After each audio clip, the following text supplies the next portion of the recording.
نحمده ونستعينه ونستغفره ونؤمن به ونتوكل عليه ونعوذ بالله من شرور أنفسنا ومن سيئات أعمالنا من يهده الله فلا مضل له ومن يضلله فلا هادي له ونشهد أن لا إله إلا الله وحده لا شريك له ونشهد أن سيدنا ومولانا محمدا عبده ورسوله أرسله الله إلى كافة الناس بشيرا ونذيرا وداعيا إليه بإذنه وسراجا منيرا صلى الله تعالى عليه وعلى آله وأصحابه وسلم تسليما كثيرا أما بعد فأعوذ بالله من الشيطان الرجيم بسم الله الرحمن الرحيم نبئ عبادي أني أنا الغفور الرحيم وأن عذابي هو العذاب الأليم. میرے محترم بھائیوں بزرگوں، جب کوئی شخص گناہ کرنے کا ارادہ کرتا ہے، گناہ کا خیال دل میں آتا ہے اور وہ ایمانی حمیت کی وجہ سے سوچ میں پڑتا ہے کہ میں گناہ کروں یا نہ کروں، تو اس وقت نفس اور شیطان اس کو ورغلاتا ہے، دھوکے میں ڈالتا ہے، وسوسہ پیدا کرتا ہے کہ گناہ کرنا. وہ یہ بھی کہتا ہے کہ گناہ کرنا کوئی اچھی بات نہیں ہے، گناہ کرنا کوئی اچھا عمل نہیں ہے، برا عمل ہے، نہیں کرنا چاہیے، لیکن ابھی کر لو، گناہ کرنے کے بعد توبہ کر لیتے ہیں، اللہ معاف کر، اللہ غفور الرحیم، اللہ بڑے کریم ہے، اللہ بڑے رحیم ہے، بندوں سے بے حد محبت کرنے والے ہیں. کچھ نہیں ہوگا، گناہ کر لو، بعد میں معافی مانگ لیں. تو اس طرح کے وسوسے دل و دماغ میں پیدا کرتا ہے، اور جو اس کے وسوسے میں آ جاتا ہے، اس کے بہکاوے میں آتا ہے، تو وہ گناہ کر بیٹھتا ہے. حالانکہ جہاں قرآن کریم میں اللہ کے غفور الرحیم ہونے کا ذکر ہے، اللہ کے کریم اور رحیم ہونے کا ذکر ہے، وہاں پر اللہ کے سخت عذاب دینے کا بھی ذکر ہے، دردناک عذاب دینے کا ذکر ہے، سخت پکڑ کا ذکر ہے، زبردست انتقام لینے کا بھی ذکر ہے. لیکن شیطان اس سے ذہن ہٹا کر صرف دل میں یہ ڈالتا ہے اور یہ وسوسہ پیدا کرتا ہے کہ اللہ غفور الرحیم. چنانچہ بس اوقات انسان اس کے بہکاوے میں آتا رہتا ہے اور گناہ پر گناہ کرتا رہتا ہے، اور یہی سوچتا ہے ہر مرتبہ گناہ کرتے وقت کہ اللہ معاف کرے. اس پر حضرت تھانوی رحمہ اللہ تعالیٰ نے ایک واقعہ لکھا ہے کہ اس کی مثال ایسی ہے کہ ایک شخص نے طوطا پالا اور طوطے کو ایک لفظ رٹا دیا، دریچے شک. یعنی اس میں کیا شک ہے؟ فارسی کے الفاظ ہیں دریچے شک، اس میں کیا شک ہے؟ اب اس کو طوطا فروخت کرنے کی ضرورت پیش آئی، بازار لے گیا، طوطے کا مالک. ایک صاحب آئے طوطا خریدنے کے لیے، پوچھا کتنے کا ہے؟ تو طوطے کے مالک نے کہا کہ یہ 500 روپے کا ہے. یہ اس زمانے کی بات ہے، آج کے حساب سے ہم دیکھیں تو 60-70 ہزار روپے۔ تو اس نے کہا یہ تو بہت زیادہ پیسے بتا رہا ہوں۔ تو طوطے کے مالک نے کہا یہ طوطا بہت قیمتی ہے، بولنے والا طوطا ہے، جو سوال پوچھو گے اس کا جواب دے گا۔ چلو تم اس سے یہ پوچھو کہ تمہاری قیمت جو یہ بتائی جا رہی ہے صحیح ہے یا نہیں؟ تو خریدار نے طوطے سے پوچھا کہ تم بتاؤ تمہاری قیمت کیا 500 روپے ہے؟ طوطے نے جواب میں کہا دریچے شک، اس میں کیا شک ہے؟ خریدار بہت خوش ہوا، اس نے 500 روپے دیے، طوطا گھر پہ گیا۔ طوطے سے پوچھا کھانا کھاؤ گے؟ اس نے کہا دریچے شک، اس میں کیا شک ہے؟ کھانا پیش کرتا ہے۔ لیکن اب جو سوال کرے، جو چیز پوچھے، جو اس سے گفتگو کرے، جواب میں وہ یہی کہے دریچے شک۔ اس نے سر پکڑ لیا کہ میں نے بہت بڑی بیوقوفی کی ہے یہ طوطا خرید کر۔ طوطے نے جواب میں کہا دریچے شک، اس میں کیا شک ہے؟ تو بندے کبھی یہی معاملہ ہے جو شیطان کے بہکاوے میں آ جائے کہ وہ گناہ پہ گناہ کرتا جائے اور یہی رٹ لگاتا جائے اللہ غفور الرحیم ہے، اللہ بخشنے والے، اللہ معاف فرمانے والے۔ اس میں کوئی شک نہیں ہے اللہ غفور الرحیم ہے، اللہ اپنے بندوں سے بے حد محبت فرماتے ہیں، کوئی شک نہیں ہے۔ لیکن ساتھ ساتھ ہم اللہ کی صفت جبار اور صفت قہار کو بھی تو دیکھیں کہ اللہ گناہ پر سخت پکڑ بھی تو فرماتے ہیں، اللہ سخت عذاب بھی تو دیں گے، اللہ دردناک عذاب بھی تو دیں گے، اللہ زبردست انتقام بھی تو لیں گے۔ ان صفات کو بھی تو سوچیں۔ دو قسم کی آیتیں اللہ تبارک و تعالی نے کئی مقامات میں ایک ساتھ ذکر فرمائی ہیں۔ عذاب اور رحمت، ان دونوں سے متعلق آیتیں ایک ساتھ ذکر فرمائی ہیں۔ فرمایا کہ نبئ عبادی انی انا الغفور الرحیم وان عذابی هو العذاب العلیم۔ میرے بندوں کو بتا دیجئے میں بخشنے والا ہوں، رحم فرمانے والا، اور ساتھ ساتھ یہ بھی بتا دیں کہ میرا عذاب دردناک بھی ہے۔ سورہ حجر میں یہ دونوں آیت ایک ساتھ ذکر فرمائی۔ سورہ حامیم سجدہ میں فرمایا کہ وَإِنَّ رَبَّكَ لَذُو مَغْفِرَةٍ وَذُو عِقَابٍ عَلِيمٍ، آپ کا رب مغفرت کرنے والا ہے اور دردناک سزا دینے والا ہے۔ ایک جگہ ارشاد فرمایا وَإِنَّ رَبَّكَ لَذُو مَغْفِرَةٍ لِلنَّاسِ عَلَىٰ ظُلْمِهِمْ وَإِنَّ رَبَّكَ لَشَدِيدُ الْعِقَابِ، آپ کا رب ان کی جو اپنی جانوں پر ظلم کرتے ہیں مغفرت کرنے والا ہے، اور آپ کا رب سخت سزا دینے والا بھی ہے۔ فرمایا کہ ان ربک سریع العقاب وانہ لغفور الرحیم، آپ کا رب جلد سزا دینے والا ہے اور آپ کا رب بخشنے والا بھی ہے اور رحم فرمانے والا ہے۔ سورہ بروج میں فرمایا ان بطش ربک لشدید، آپ کے رب کی پکڑ بڑی سخت ہے۔ انہ هو یبدئ ویعید، وہ ہر چیز کو پیدا بھی کرتا ہے اور ہر چیز کو اپنی طرف لوٹاتا بھی ہے۔ آگے فرمایا وَهُوَ الْغَفُورُ الْوَدُودُ۔ پہلے آیتوں کو سنیں تو خوف طاری ہوتا ہے انسان پر، آگے والی آیتوں کو سنیں تو دل باغ باغ ہو جاتا ہے کہ وہ بخشنے والا ہے، الودود، بندوں سے بے حد محبت کرنے والا ہے، فعال ذو العرش المجید، عرش کا مالک ہے، بزرگی والا ہے، فعال لما یرید، جو چاہتا ہے کر سکتا ہے، جو چاہے وہ کرنے پر قادر ہے۔ تو دونوں قسم کی آیتیں ذکر فرما کر اللہ نے اپنے بندوں کو یہ بات سکھا دی کہ بے خوف ہو کر زندگی نہ گزارو، کہ گناہ پر گناہ کرتے جاؤ یہ سوچ کر کہ اللہ بخشنے والا ہے، رحم فرمانے والا ہے، اور ساری زندگی گناہوں میں گزارتے چلے جاؤ۔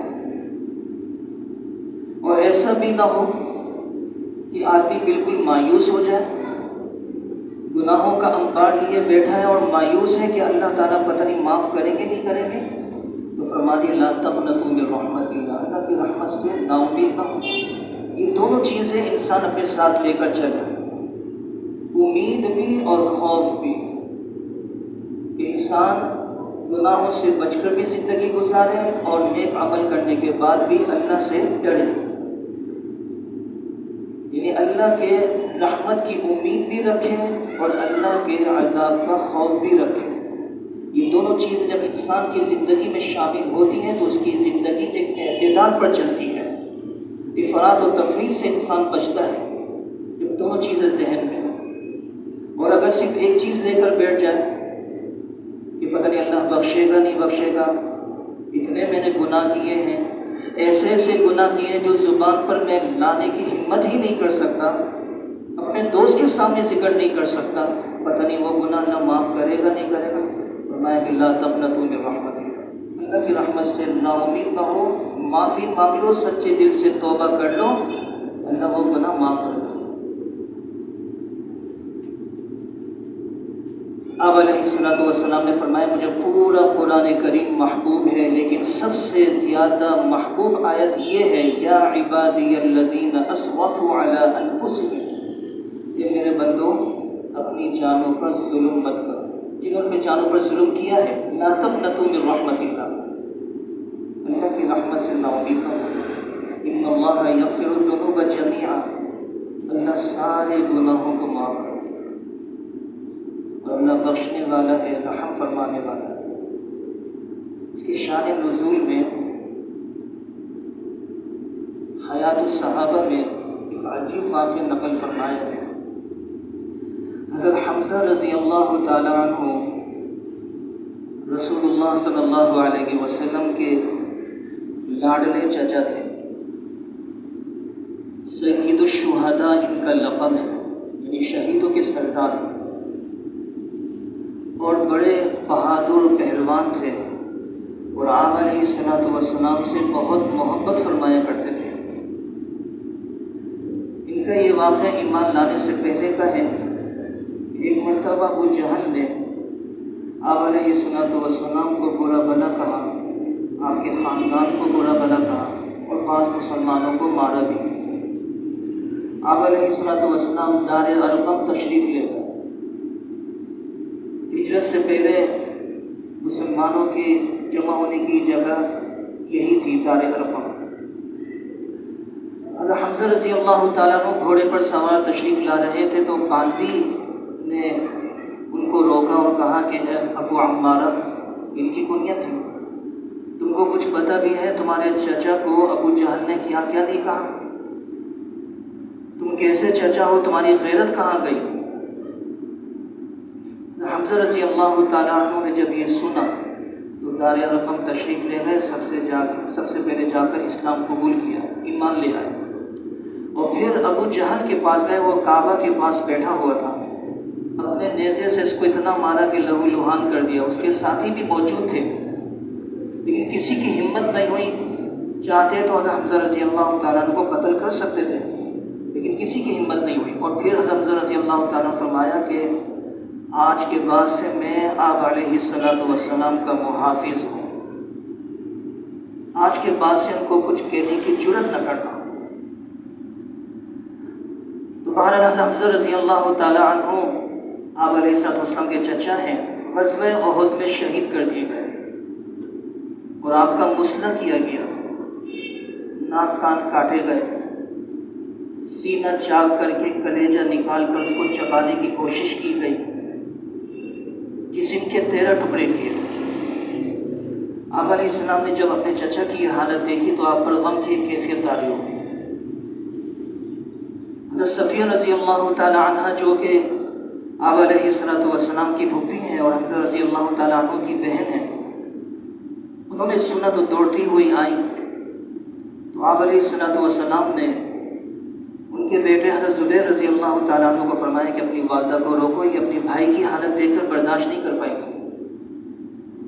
حضرت زبیر رضی اللہ تعالیٰ عنہ آگے بڑھے، روکنے کی کوشش کی تو ان کو دھکا دیا اور وہ گر گئے۔ تو حضرت زبیر رضی اللہ تعالیٰ عنہ فرمایا کہ میں نہیں روک رہا، آپ علیہ السلام نے فرمایا ہے آپ کو روکنے کا، تو فوراً رک گئے۔ تو یہ اطاعت رسول ہے کہ آپ علیہ السلام کا جب حکم آ گیا فوراً اس پر عمل کرتے ہیں، روکنے کا حکم آ گیا، رک گئی۔ فرمایا کہ آپ علیہ السلام سے یہ کہہ دو کہ میں صرف اپنے بھائی کو دیکھوں گی، میں روں گی نہیں، اپنے بالوں کو نہیں نوچوں گی، میں نوحہ نہیں کروں گی، صرف اپنے بھائی کو دیکھ کر تسلی کرنا چاہتی۔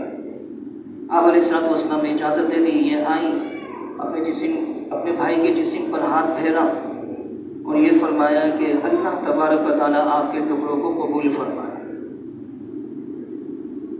حضرت حمزہ رضی اللہ تعالیٰ عنہ کو شہید کرنے والے حرب بن وحشی، حضرت وحشی رضی اللہ تعالیٰ عنہ ہیں۔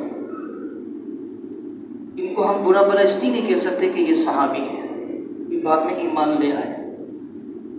ان کے ایمان لانے کا بھی ایک عجیب واقعہ ہے، وہ یہی شان نزول بھی ہے۔ حضرت وحشی رضی اللہ تعالیٰ عنہ نے آپ علیہ السلام کے پاس پیغام بھیجا کہ اگر میں ایمان لے آؤں تو اللہ تبارک و تعالیٰ میرے گناہ معاف کر دے گا، خاص کر وہ گناہ جو میں نے کیا ہے۔ حضرت حمزہ رضی اللہ تعالیٰ عنہ کو شہید کر دیا۔ آپ علیہ السلام نے فرمایا، یہ آیت نازل ہوئی، ان اللہ لا یغفر ان یشرک بہ ویغفر ما دون ذلک لمن یشاء۔ آپ نے فرمایا کہ اللہ ہر گناہ معاف کر دے گا، لیکن شرک کا گناہ معاف نہیں کرے گا۔ اللہ کی ذات اور صفات میں اگر کوئی اس کے ساتھ کسی کو شریک کرے اور وہ توبہ کیے بغیر چلا جائے دنیا سے، تو اللہ شرک کا گناہ معاف نہیں کرے گا۔ لیکن شرک کے علاوہ جتنے گناہ ہیں وہ اللہ چاہے تو معاف فرما دے گا، چاہے تو سزا دے، یہ اللہ کی مشیت پر موقوف ہے۔ ان اللہ لا یغفر ان یشرک بہ ویغفر ما دون ذلک لمن یشاء۔ اگر چاہے تو اللہ معاف کر دے، چاہے تو سزا دے دے۔ جب حضرت وحشی رضی اللہ تعالیٰ عنہ نے یہ سنا تو فرمایا کہ یہ تو اللہ کی مشیت پر موقوف ہوا نا کہ شرک کے علاوہ دیگر گناہ چاہے تو معاف کرے، چاہے تو معاف نہ کرے۔ ہو سکتا ہے اللہ کہ میرے بارے میں مشیت یہ ہو کہ میرے گناہ معاف نہ ہو، مجھے سزا ملے، میں ایمان نہیں لاتا۔ حضرت جبرائیل علیہ السلام دوسری آیت لے کر نازل ہوئے، اِلَّا مَنْ تَابَ وَآمَنَ وَعَمِلَ عَمَلًا صَالِحًا فَأُولَٰئِكَ يُبَدِّلُ اللَّهُ سَيِّئَاتِهِمْ حَسَنَاتٍ۔ لیکن جو توبہ کرنے، ایمان لے آئے، نیک اعمال کریں تو اللہ ان کے سیئات کو حسنات سے مبدل کر دے گا، ان کی برائیوں کو، گناہوں کو نیکیوں سے بدل دے گا۔ جب حضرت وحشی رضی اللہ تعالیٰ عنہ نے یہ سنا تو کہنے لگے عمل صالح کی بھی شرط ہے، اگر مجھ سے عمل صالح زندگی میں نہیں ہو سکا تو پھر میری تو نجات نہیں ہوئی۔ تو پھر اللہ تبارک و تعالیٰ نے یہ آیت نازل فرمائی، یا عبادی الذین اسرفوا علی انفسہم لا تقنطوا من رحمت اللہ ان اللہ یغفر الذنوب جمیعا۔ یہ میرے بندو جنہوں نے اپنی جانوں پر ظلم اور زیادتی کی ہے وہ اللہ کی رحمت سے امید نہ ہو، بس ایمان لے آئے، چاہے عمل صالح ہو یا نہ ہو اللہ معاف کر دے گا۔ تو پھر وہ ایمان لے آئے۔ جب ایمان لے کر آئے تو آپ علیہ السلام نے منع فرما دی، میرے سامنے نہ بیٹھو، جب بھی میری مجلس میں آؤ تو پیچھے بیٹھو، تمہیں دیکھتا ہوں تو چچا کا غم تازہ ہو جاتا ہے، تو وہ پھر پیچھے ہی بیٹھتے تھے۔ حضرت وحشی رضی اللہ تعالیٰ عنہ کو بھی غم تھا کہ مجھ سے حالت کفر میں ایک بڑا گناہ سرزد ہوا ہے کہ میں نے حضرت حمزہ رضی اللہ تعالیٰ عنہ کو اس طریقے سے شہید کیا۔ تو دعا کرتے تھے کہ اللہ تعالیٰ مجھ سے کوئی زبردست کام لے لے جو میرے اس جرم کی تلافی ہو جائے۔ اللہ نے ان کی دعا قبول فرمائی۔ آپ علیہ السلام کے دنیا سے پردہ فرمانے کے بعد مسیلمہ کذاب نے نبوت کا دعویٰ کیا، تو حضرت وحشی رضی اللہ تعالیٰ عنہ نے اس کو اسی نیزے سے قتل کیا جس نیزے سے حضرت حمزہ رضی اللہ تعالیٰ عنہ کو شہید کیا تھا۔ تو ایک بڑا کام اللہ تبارک و تعالیٰ نے ان سے کیا۔ تو غرض یہی ہے کہ انسان گناہ کرتے ہوئے یہ ضرور سوچ لے کہ اگر اللہ گناہ کو معاف کرتا ہے تو اللہ گناہ پر سزا بھی دیتا ہے۔ ایسا نہ ہو کہ انسان گناہوں کی نحوست اور گناہوں پر جرأت کرنے کی وجہ سے ایمان سے ہاتھ نہ دھو بیٹھے، سخت عذاب میں گرفتار نہ ہو جائے۔ تو دونوں صفات کو مد نظر رکھ کر زندگی گزارے کہ اگر میں گناہ کر رہا ہوں تو اللہ تعالیٰ مجھے عذاب بھی دیں گے، اگرچہ اللہ بخشنے والے بھی ہیں لیکن اللہ تعالیٰ گناہ پر پکڑ فرمانے والے بھی ہیں۔ جب یہ چیز دماغ میں آئے گی اور مستحضر رہے گی تو انسان اتنی جلدی گناہ کی طرف قدم نہیں اٹھائے گا، اور اگر بشری تقاضے کی وجہ سے گناہ سرزد ہو بھی گیا تو پھر توبہ کر لے، لیکن یہ سوچ کر گناہ نہیں کرے کہ اللہ معاف کر دے۔ یہ بھی انسان کو گناہ پر جری بناتا ہے، وہ جرأت کرتا ہے پھر گناہ پر گناہ کرتا ہے، اور جب انسان گناہ کرتا ہے تو اس کا نقصان اس کو ہوتا ہے۔ زہر کوئی کھائے تو اس کا نقصان ہوتا ہے، تو گناہ کرنے کا بھی نقصان ہے۔ انسان کے دماغ میں پولیس کا خوف بیٹھا ہوا ہے، رینجرز کا خوف ہے، اگر کہیں پر راستے بند ہیں، رینجرز کھڑی ہوئی ہے، وہ وہاں آنے سے روکتی ہے تو انسان نہیں جائے گا، وہ قانون سے ڈرتا ہے، اس کو پتہ اگر میں گیا تو میری خیر نہیں ہے، تو یہ ہیبت اس کو اس کام سے روکتی ہے۔ اگر کوئی پروٹوکول کے ساتھ کوئی افسر جا رہا ہے اور اس کے ساتھ چند گاڑیاں چل رہی ہیں اور کوئی اس گاڑی اس کے ساتھ لگاتا ہے تو اس کو اشارہ کرتے ہیں دور ہٹو، تو وہ ساتھ نہیں کرتا، وہ دور ہٹ جاتا ہے، اس کو پتا اگر میں ساتھ چلا تو ایسا نہ فائر نہ ہو جائے، تو وہ ڈرتا ہے۔ اگر یہی ہیبت، یہی عظمت اللہ کی انسان اپنے دل میں بٹھا لے تو وہ گناہ کرنے کی ہمت نہیں کرے گا۔ اللہ کی عظمت، اللہ کا ڈر، اللہ کا خوف، اللہ کی ہیبت اپنے دل میں انسان ہر وقت مستحضر رکھے تو وہ گناہ کی ہمت نہیں کرے گا۔ اللہ سے دعا ہے اللہ تعالیٰ ہمیں گناہوں سے توبہ کرنے کی توفیق عطا فرمائے، گناہوں سے بچنے کی توفیق عطا فرمائے۔